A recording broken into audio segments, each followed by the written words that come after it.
Señores, tenemos al doctor Heber Stern, médico oftalmólogo, que se ha dado la tarea de escribir documentos apuntes y documentos para la historia de la medicina dominicana del siglo XX. 2 tomos que tiene todo lo relativo a medicina y a su historia. Eso debe ser un texto. Doctor, gracias por estar aquí. Buen día. Nosotros lo vemos por pedazos en el Caribe, en sus columnas. Pregunta, ¿qué lo hizo tomar esta decisión? Bueno, hace muchos años yo hice la historia de la oftalmología inspirado por don Rafael Caseacta, que una vez estábamos hablando y me dijo, tú debes escribir la historia de la oftalmología. Y ahí comencé a investigar y la historia es un vicio. Uno comienza a encontrar cosas y después dije, bueno, voy a hacer la historia de las especialidades. Y entonces investigando para eso encontré todo ese material y entonces ya decidí hacer un trabajo más completo sobre la historia de la medicina dominicana del siglo XX, que es sumamente interesante. A principios del siglo XX en el país había 45 médicos. Al final, el año 2000, teníamos cerca de 17.000 médicos. Eso es un Si hay una cosa que está ligada a la historia del país, es la medicina. Totalmente. Porque usted no puede hablar de medicina, de sindicalismo, si no habla de medicina. No puede hablar de política si no habla de medicina. El primer grupo o partido obrero que se organizó lo dirigió Wenceslao Medrano, que fue oftalmólogo en los años 1915, que después fue senador de la República. O sea que estamos. Doctor, ¿cuál fue la satisfacción más grande de esta obra? Pues mira, no le quedó ansiedad, por ejemplo, de que me faltó algo. Sí, claro. Sí. Lo que pasa es que había que ponerle una fecha de terminar. Yo sé que hay cosas que van a aparecer después, pero a mí me impactó mucho lo que le pasó a Moscoso Puello. El gran libro de la medicina dominicana lo hizo Moscoso Puello. Y Moscoso Puello no lo terminó. Se murió antes de terminarlo. Y el libro que lo publicó la UCE, primero fue don Julio Postigo y después la UCE lo hizo en los 80, son 6 tomos, pero él no lo terminó. Y uno se da cuenta de que falta una estructura. Y entonces yo voy a poner una fecha y digo, hasta agosto del año pasado yo investigué y a partir de ahí se publicó. Y quedan cosas siempre. ¿Está clasificada los capítulos de estos libros por las etapas políticas de República Dominicana o tiene otro parámetro? Bueno, el libro tiene 7 secciones. Una es el juro médico, que es la estructura base del siglo XIX que regulaba la salud, porque nosotros no teníamos Secretaría de Salud Pública hasta el año 1920, que el gobierno de ocupación militar norteamericano la crea. Antes era una estructura que se llamaba el juro médico. ¿El ministerio aparece? En el 1920 por la ley de 1919, por la orden ejecutiva de 1919. ¿Y la universidad formadora de médicos en qué año fue? 1914. 14. La universidad se cerró a principios del siglo XIX. En todo el siglo XIX aquí no hubo formación de. ¿Y dónde se formaban los médicos? En las casas. Era domicilio. Y algunos salieron a París, ¿verdad? Bueno, a finales del siglo XIX, 1870, el doctor Alejandro Llena de Santiago fue el primero que fue a París. Entonces ahí vino una gran época de los médicos de París. Por ejemplo, Alfonseca, el doctor José Dolores Alfonseca, firmaba Alfonseca de París. Porque ellos hacían licenciatura en medicina y cirugía y se iban a París al doctorado. Fue vicepresidente de la República. De la República, sí, bueno, pero Francisco Enrique Carvajal y Ramón Báez fueron presidentes, que fueron médicos. Entonces, en el 1880, el Instituto Alfonseca, Ramón Báez, Pichardo y Fernández Caminero fueron los 4 médicos que fueron presidentes aquí. Y Enrique Carvajal y Ramón Báez Machado. Ramón Báez Machado, en 1914, es quien reabre la universidad. Había instituto profesional donde se formaban pues, especialistas, médicos, farmacéuticos, abogados, pero no era una universidad. Y en 1914, en los 6 o 7 meses de gobierno de Ramón Báez, que hay una anécdota genial ahí, Ramón Báez era uno de los ginecólogos, director del hospital Padre Villini. Él y Salvador Gautier fueron los grandes médicos del Padre Villini a principios del siglo. Y él era ginecólogo, entre otras cosas, ¿verdad? Hacía partos. y lo iban a juramentar el presidente de la República, que estaba al lado de la catedral. Sí, en el Palacio de Borgelá. Al lado del Palacio de Borgelá.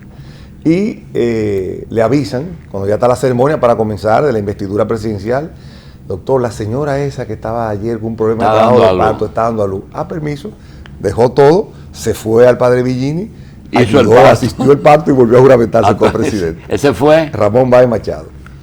¿Año? 1914. Entonces, él estuvo en el poder 7 meses. En esa época los gobiernos iban y venían muy rápido, pero en ese tiempo él cambió el Instituto Profesional por la Universidad de Santo Domingo. Y ahí es que se reabre, después de más de 100 años, la Universidad de Santo Domingo. Hay muchas anécdotas buenas. Hay una anécdota de la muerte de un cardiólogo. ¿Usted la conoce?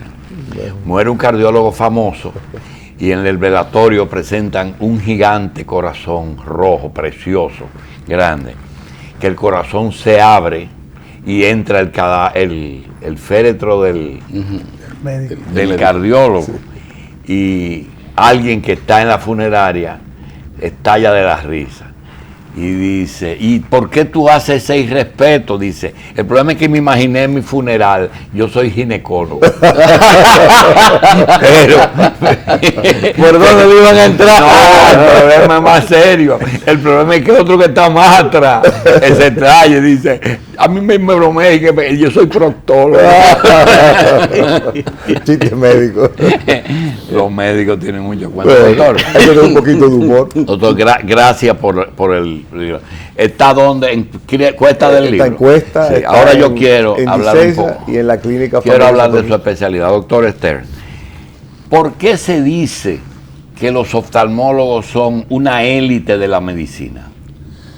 Bueno, yo creo que... Tanto aquí como en Estados Unidos. Porque la oftalmología tiene una característica, que nosotros somos clínicos y quirúrgicos. O sea, por ejemplo, un cardiólogo puede ser cardiólogo intervencionista, como el doctor Ureña, pero si él no hace cirugía de corazón, él para unos problemas serios debe referir a un cirujano torácico o cardiotorácico. Un neumólogo necesita un cirujano, un gastroenterólogo tiene que hablar con el cirujano. Nosotros no. Nosotros hacemos todo, hacemos la clínica y la parte quirúrgica. Necesariamente. Es parte de la formación.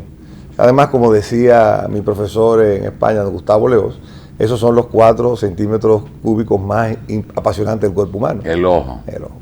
Se ve todo. Pero en el pasado, recuerde que hacían otorrino y oftalmología. Sí, sí, en una época se hacía, hasta finales de los años 60, se hacía oftalmología y otorrino, porque las especialidades no habían crecido tanto. De hecho, el gran cambio de los años 60 al 70, sobre todo en nuestro país, es que comienzan las especialidades y las subespecialidades. Doctor, en los últimos 50 años, ¿cuál es el avance que en oftalmología se ha dado, a juicio suyo, más importante? Son tantos, pero tal vez el más trascendente para los pacientes es la cirugía de catarata. De una cirugía bastante aparatosa como era la intracapsular. Y la catarata en el pasado producía ceguera y la gente se quedaba ciega y ya. Claro que sí. La principal causa de ceguera en nuestro país es catarata. Todavía ¿Es o hoy era? Es. Pero la operación es sencilla ya. Sí, pero no todo el mundo se opera, no todo el mundo tiene acceso a la cirugía. Nosotros tenemos ahora mismo en el país 30.000 pacientes que no ven por catarata, que con una cirugía restauran su visión. Es una causa de ceguera curable. ¿Qué es la catarata? Es la opacidad de un cristal que hay dentro del ojo que permite el enfoque, que se llama cristalino. Y el cristalino, si vivir sin cristalino no produce ceguera. Se ve muy mal.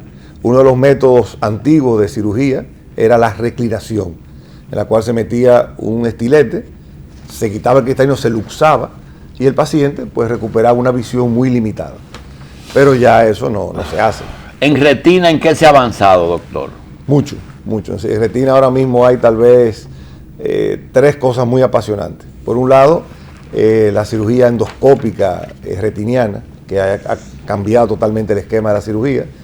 Las vitrectomías se hacen ya por 23G, muy pequeñitas. Luego tenemos lo que es la retina artificial. Los implantes de retina artificial ya son una realidad. Y viene un campo por ahí muy interesante con las células madre. O sea, a propósito de células madre, en las enfermedades degenerativas, ¿cuál es la que más ceguera ha producido? Bueno, la retinitis pigmentosa era más importante. ¿En la célula madre tienen alguna utilización? Comienzan a aparecer estudios que prometen. Todavía no tenemos una evidencia, pero ya... Doctor, ¿cómo diferencia un paciente de un médico que, atraído por la posibilidad de ingresos con células madre, se invente eso, o realmente hay posibilidad de ayuda? Hay posibilidad de ayuda según lo que nos está dando la evidencia teórica. O sea, aquí en esto, hay incluso ahora en el próximo congreso de la Sociedad de Oftalmología, yo voy a presentar un trabajo sobre eso y hablo si es ficción o realidad. Realmente ya tenemos evidencia de cambios que han ocurrido, que están registrados en la retina en varias partes del mundo, pero todavía no tenemos un patrón que nos permita saber exactamente qué va a pasar. Los pacientes tienen que tener confianza en su especialista. Doctor Stern, se ha avanzado mucho en cuanto a la eliminación de lentes. Sí. Hay posibilidad, no lentes de contacto, de que el espejuelo se elimine en oftalmología, de que las enfermedades o siempre serán necesarias. No son enfermedades, son condiciones. Condiciones físicas.